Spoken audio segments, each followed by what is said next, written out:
She looked right at me and literally snarls. Why do we teach kids if they're just going to forget? My name's Noah, and I was just a scrawny 7-year-old in 2nd grade when this whole thing went down. School was already a lot.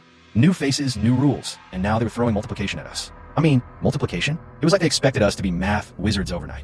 I'd sit there at my desk, pencil in hand, trying to wrap my head around why 3 times 4 was 12 and not some other random number. It was confusing, but I was starting to get the hang of it. That is, until recess. Recess was the best part of the day. Me and my friends would bowl it out to the playground, kicking around a soccer ball or chasing each other across the monkey bars. That day, I remember the air was crisp and the leaves were all over the ground, crunching under our sneakers. I was so caught up in the game that multiplication was the last thing on my mind. By the time the bell rang and we shuffled back into class, sweaty and out of breath, my brain had pretty much dumped whatever I'd learned that morning. Our regular teacher, Mrs. Carter, was out sick, so we had a substitute. Her name was Ms. Hargrove, an older woman with gray hair, pulled back so tight it looked like it hurt. She had this sharp way of talking, like every word was a jab. I didn't think much of her at first, just another sub, you know? But when I sat down and stared at the worksheet in front of me, I froze. The numbers looked like a code I couldn't crack. I flipped through my notebook, hoping something would jog my memory, but it was useless. I had no clue how to start. So I did what any kid would do.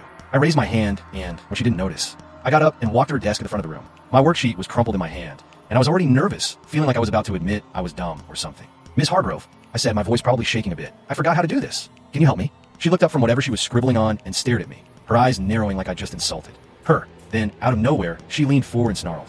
I swear it was like an animal growl. Why do we teach kids if they're just going to forget? Her voice was loud enough that a couple kids nearby turned their heads. I stood there, stunned, my face burning. I didn't even know what to say. I just want to know how to multiply 5 by 6, not get yelled at like I committed a crime. I shuffled back to my seat, my worksheet still blank. I could feel everyone's eyes on me, or at least it felt that way.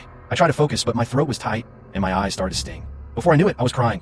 Quiet at first, just a few tears I tried to wipe away fast so no one would notice. But then it got worse, and I couldn't stop. My shoulders were shaking, and I was sniffling like an idiot. That's when Ms. Hargrove decided to walk over, all soft and fake concerned, like she hadn't just ripped into me. She put her arms around me, giving me this awkward hug and said, "Oh no, what's wrong? Why are you crying?"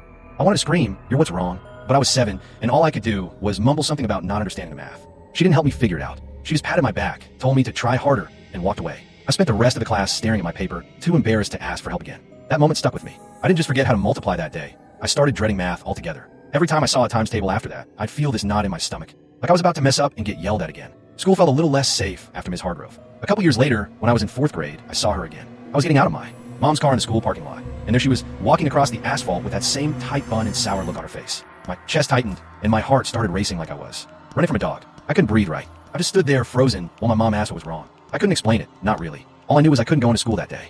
I ended up sitting in the car for a while, trying to calm down, but the panic was real. That's when I realized how much that one stupid moment in 2nd grade had messed with me. I don't know what Ms. Hargrove's deal was. Maybe she was having a bad day, or maybe she just hated kids. Either way, she didn't have to make me feel like I was nothing. I'm older now, and I can laugh about it, Little, but back then, man, it hurt.